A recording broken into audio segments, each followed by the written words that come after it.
Today I learned the law of love. Today I learned the law of love. Today I learned the law of love. And what I give my brother is my gift to me. And what I give my brother is my gift to me. Today I learned the law of love. Today I learned the law of love. Today I learned the law of love. And what I give my brother is my gift to me. And what I give my brother is my gift to me. My gift to me. Today I learned the law of love. That what I give my brother is my gift to me. Well, I'm Miracle Willie, forgiveness teacher from the Ozarks, and thank you so much for joining me in studying A Course in Miracles. We're ready for lesson 344 in A Course in Miracles workbook for students. We're reading from the original edition on the workbook, and we'll be reading out of the Foundation for Inner Peace's publication, Psychotherapy, Purpose, Process, and Practice, also in this lesson. Today I learned the law of love, that what I give my brother is my gift to me. Sunday, December the 10th of 2023. This is your law, my Father, not my own, that today I learned the law of love, that what I give my brother is my gift to me. This is your law, my Father, not my own. I have not understood what giving means, and thought to save what I desired for myself alone. And as I looked upon the treasure that I thought I had, I found an empty place, where nothing ever was, or is, or will be. Who can share a dream, and what can an illusion offer me? Yet he whom I forgive will give me gifts beyond the worth of anything on earth. Let my forgiven brothers fill my store with heaven's treasures, which alone are real. Thus is the law of love fulfilled, and thus your sun arises and returns to you. Today I learned the law of love, that what I give my brother is my gift to me. How near we are to one another as we go to God. How near is He to us? How close the ending of the dream of sin and the redemption of the Son of God. Today I learned the law of love, that what I give my brother is my gift to me. You can't outgive God. And remember, God comes to you, and everyone that comes to you, everyone that comes to you, brother, sister, friend, enemy, they're all the representation. They're all God in flesh. And that you can love God by loving them. Remember the 2 commandments. Everything hinges on that, Jesus said. Love God with all your heart, soul, strength, and mind. And love your neighbor as yourself. Because they are yourself. He didn't say that, but he's telling us that in this. What is a miracle? Our associated reading. A miracle is a correction. It does not create nor really change at all. It merely looks on devastation and reminds the mind that what it sees is false. It undoes error, but does not attempt to go beyond perception nor exceed the function of forgiveness. Thus it stays within time's limits. Yet it paves the way for the return of timelessness and love's awakening. For fear must slip away under the gentle remedy it gives. A miracle contains the gift of grace, for it is given and received as one. And thus it illustrates the law of truth the world does not obey, because it fails entirely to understand its ways. A miracle inverts perception, which was upside down before, and thus it ends the strange distortions that were manifest. Now is perception open to the truth. Now is forgiveness seen as justified. Forgiveness is the home of miracles. The eyes of Christ deliver them to all they look upon in mercy and in love.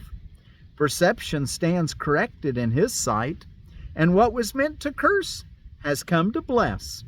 Remember, the eyes of Christ is the way that we look at the world, the way Christ does, is with complete forgiveness, holding on to no judgments. No one has betrayed you. And you can trust everyone. Trust the Christ in them. That's what Namaste is all about. I see the Christ in you, and the Christ in me honors the Christ in you. Perception stands corrected in his sight. Let's read that starting in paragraph 3. Forgiveness is the home of miracles. The eyes of Christ deliver them to all they look upon in mercy and in love.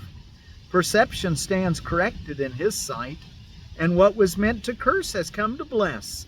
Each lily of forgiveness offers all the world the silent miracle of love, and each is laid before the Word of God upon the universal altar to Creator and creation in the light of perfect purity and endless joy.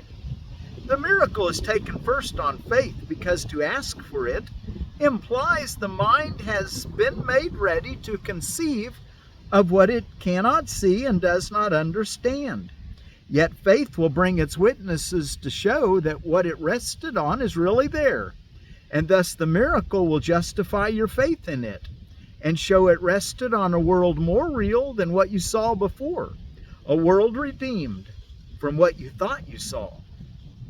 Miracles fall like drops of healing rain from heaven on a dry and dusty world where starved and thirsty creatures came to die. Now they have water. Now the world is green. And everywhere the signs of life spring up to show that what is born can never die, and what has life has immortality. Okay, well, let's go look at our associated, or our reading out of the Psychotherapy, Purpose, Process, and Practice. We are ready for we're in chapter 2, the process of psychotherapy. We'll finish chapter 2 today, section Roman numeral 7, the ideal patient-therapist relationship. And while you're turning there, and if you don't have a psychotherapy purpose, process, and practice, you can find it. I think I didn't actually look, but ACIM, A Course in Miracles, .org, and I think all the text and everything is right there for the version we'll be studying next year. Be sure to tell your friends and bring someone along, or tell them to listen in. If you've already completed it and you're not going to listen next year, have your friends listen in, the ones that would like to understand what's made you so happy all the time. If you're following the teachings, you should smile more often anyway. Okay, well, let's see. It seemed like there was something else I wanted to say. What are our holy days, holidays, and observances today? I did want to mention yesterday I was talking about, I said colic, and I meant mastitis. So if you wonder, using ginger, it works good on mastitis. We used to do it when a cow would get mastitis, we'd soak the udder in some warm wash rag with some ginger tea in it, and that would help relieve that that blockage and that infection. And my wife that I told you about, Carol and Diane, who crossed over 31 years ago this week. She used it one time, and it worked amazing overnight. She had a little bit of a little infection, and put a little ginger tea on it, compress for 30 minutes or so maybe, and the next day there's no problem. So that's where I first learned about it. Well, I'd been doing it with the cattle. Hanukkah, today's the 4th day of the Festival of Lights, so happy Hanukkah. Dewey Decimal System Day, and Mr. Dewey came up with that system for library classification in 1873. Festival for Souls of Dead Whales, and that is was supposedly started by the Inuits of Alaska, who, whales are and still are survival food for them, and they honor them, the spirits of the whale. Human Rights Day, and along with human rights, there's International Animal Rights and National Day of Animal Rights, which all those go along with the Festival for Souls of Dead Whales, in a sense. Anyway, human rights and animal rights, whale rights. What has life has immortality. And remember, the thing we want to start looking at is not necessary. We always want to stand with what's true, but what we want to understand is that we get exactly what we send out, and everyone does. So whether, and remember, life didn't begin at birth and doesn't end at death. So, you can come into this life with, the way I look at it is you can come into this life with things that need to be worked on. And you think that maybe a baby doesn't have time to develop any, what they call bad karma. Well, remember, that child has been forever and will be forever a thought of God, a little alloyed with some ego. National Lager Day, and that's lager, L-A-G-E-R, for a brewed beer. Nobel Prize Day, they're always awarded today. People like Nelson Mandela, Martin Luther King, who are some other ones? Albert Einstein, Madame Curie. There's just a few of the people that have received Nobel Prizes through the years. World Coral Day, also known as World Reef Day, I think. We had something like that just recently, but it's saying World Coral Day. And Worldwide Candle Lighting Day. And the idea is that candles represent light and people who bring light. And that when it's worldwide, the idea was that some candles be burning all the time, even though you only maybe have yours going for an hour in the evening, but all the way through the time zones of the whole world, there'll be a candle lit about sunset, and then by the next hour, the next time zone. And it's kind of a push to think about that there's lights going. That's kind of on a form level, but the thought level would be let's send light into the world. All of us. Let our prayer be that thy will be done on earth as it is in heaven, that the kingdom of God would come, that light would shine away the darkness. And I want to tell you about the Sung Hui Asian Persimmon out of Edible Landscaping. Talk a little bit about some of these other Asian persimmons. The Sung Hui Asian Persimmon, an early sweet, juicy, flavored orange when ripe fruit. Vigorous dwarf tree, flat shape, square and lobed, good fall foliage color. Fruit ripens when soft and is usually seedless. Zone 6 through 8.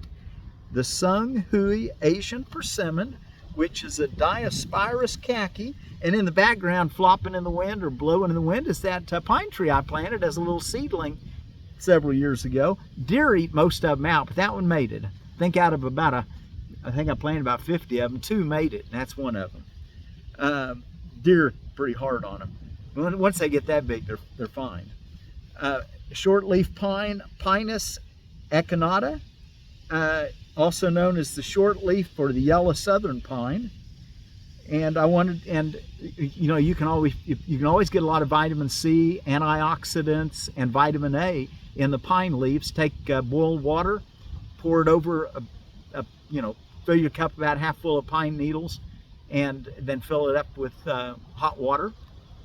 And most of the pines, for sure this one, most pines are very good for vitamin C, and just a nice trail drink when you're hiking. And another word for peace in Cherokee, Navwadohai Yadav. You try it again. Navwadohai Yadav. and I imagine I've butchered it, but I bet if you speak Cherokee, you know what I'm just said. Peace. Okay, well, let's go take a look at our psychotherapy, and remember today, throughout the day, every hour of the day, try to bring it to your memory. Today I learned the law of love, that what I give my brother is my gift to me. The ideal patient-therapist relationship. Who then is the therapist and who is the patient? In the end, everyone is both. He who needs healing must heal.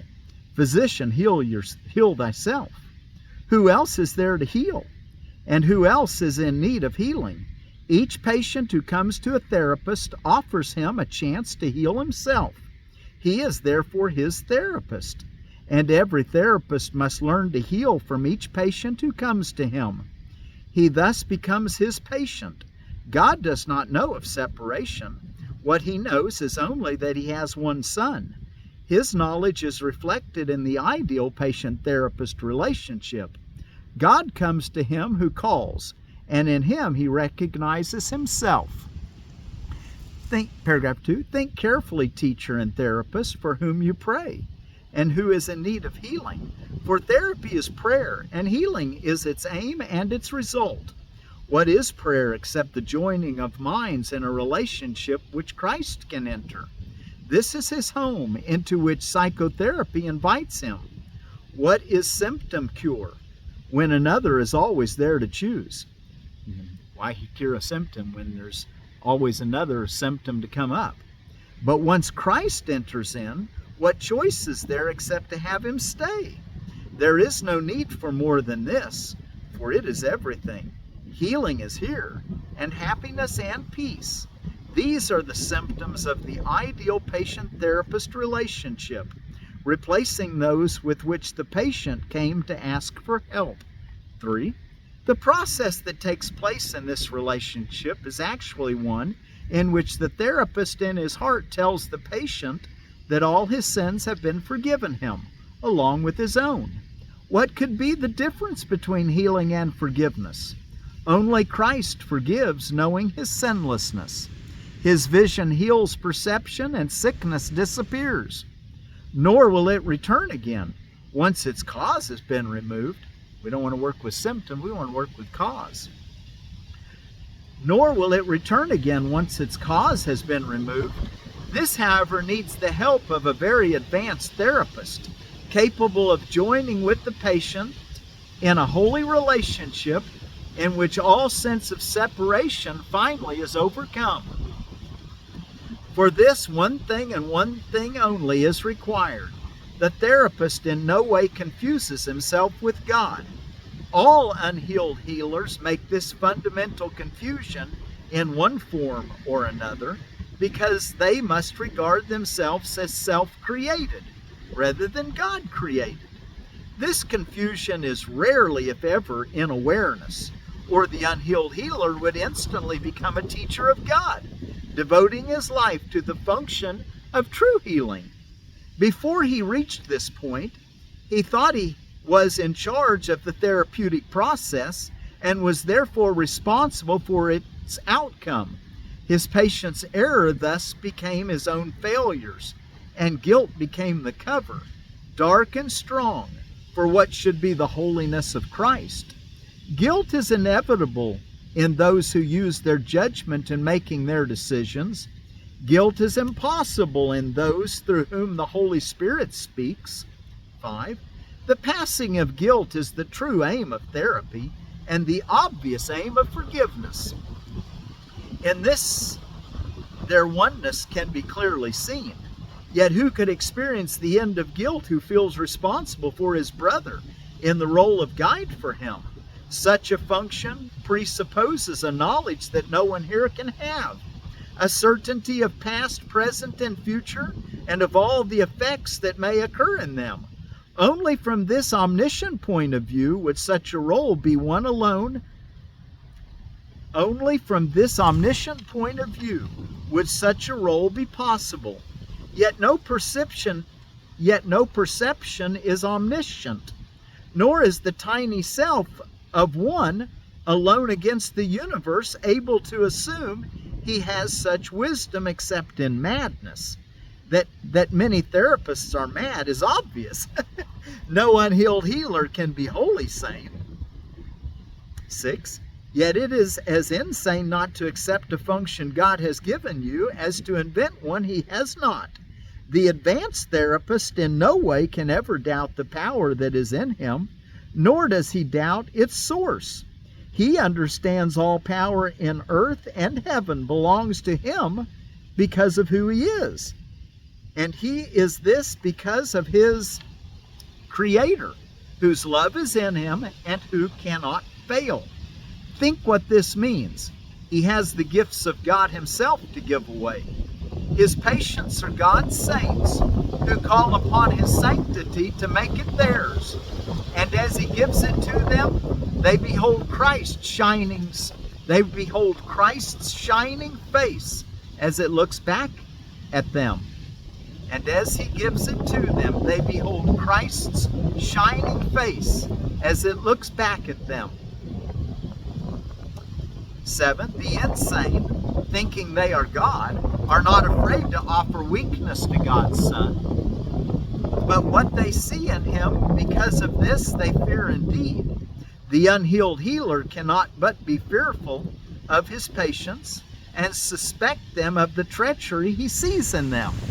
He tries to heal, and thus at times he may, but he will not succeed except to some extent and for a little while. He does not see the Christ in him who calls. What answer can he give to one who seems to be a stranger, alien to the truth, and poor in wisdom, without the God who must be given him? Behold your God in him, for what you see will be your answer. 8. Think what the joining of two brothers really means, and then forget the world and all its little triumphs and its dreams of death. The same are one, and nothing now can be remembered of the world of guilt. The room becomes a temple, and the street a stream of stars that brushes lightly past all sickly dreams. Healing is done, for what is perfect needs no healing, and what remains to be forgiven where there is no sin. In the last paragraph, 9, be thankful, therapist, that you can see such things as this, if you but understand your proper role. But if you fail in this, you have denied that God created you, and so you will not know you are his son. Who is your brother now? What saint can come to take you home with him? You lost the way, and can you now expect to see in him an answer that you have refused to give? Remember, what you give is what you're going to receive. Heal and be healed. Oh, let your patient in, for he has come to you from God. Is not his holiness enough to wake your memory of him, of God? Okay, and that's what our lesson's all about today. Today I learned the law of love, that what I give my brother is my gift to me. This is your law, my Father, not my own. I have not understood what giving means, and thought to save what I desired for myself alone. And as I looked upon the treasures that I thought I had, I found an empty place where nothing ever was or is or will be. Who can share a dream? And what can an illusion offer me? Yet he whom I forgive will give me gifts beyond the worth of anything on earth. Let my forgiven brothers fill my store with heaven's treasures, which alone are real. Thus is the law of love fulfilled. And thus your Son arises and returns to you. How near are we to one another as we go to God? How near is he to us? How close the ending of the dream of sin and the redemption of the Son of God. Okay.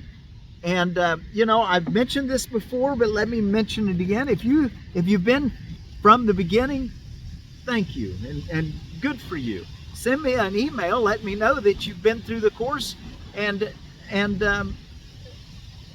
I'll at least give you some kind of credit. And what else did I want to tell you? I want to tell you that these latter parts of of the course rest heavily on the former parts. So be sure to be, if you're following along with me and you haven't really gone through the first part of the book yet, I want to encourage you to be sure to be doing that every day. You can listen to me for fun and to know where you're headed, but be sure to be working out your own salvation by beginning at the beginning.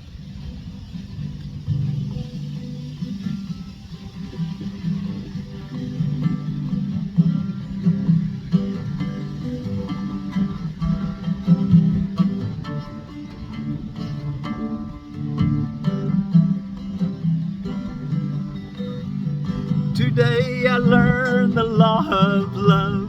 Today I learned the law of love. Today I learned the law of love. That what I give my brother is my gift to me. That what I give my brother is my gift to me. Today I learned the law of love. Today I learned the law of love. Today I learned the law of love. That what I give my brother is my gift to me. That what I give my brother is my gift to me.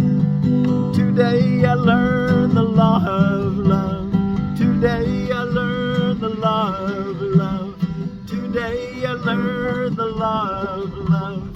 That what I give my brother is my gift to me.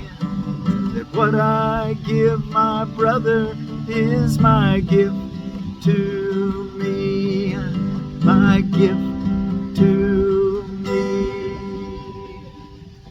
Today I learned the law of love. That what I give my brother is my gift to me. And our Cherokee word for peace, Navwodohayadav. And I did listen to someone who spoke it, but the sounds, I'm sure I'm doing it like a Westerner instead of like a Cherokee. Of course, a Cherokee would be a Westerner, wouldn't he? Anyway. Navwodohayadav. Navwodohayadav. Hayadav. Navwodohayadav. Peace. Until tomorrow, do the best you can at your longer meditation morning and evening, and your hourly remembrance and thanksgiving. Today, tell yourself, today I learned the law of love. That what I give my brother is my gift to me. Navwodohayadav. Navwodohayadav. Peace. Today I learned the law of love. That what I give my brother is my gift to me. Navwodohayadav.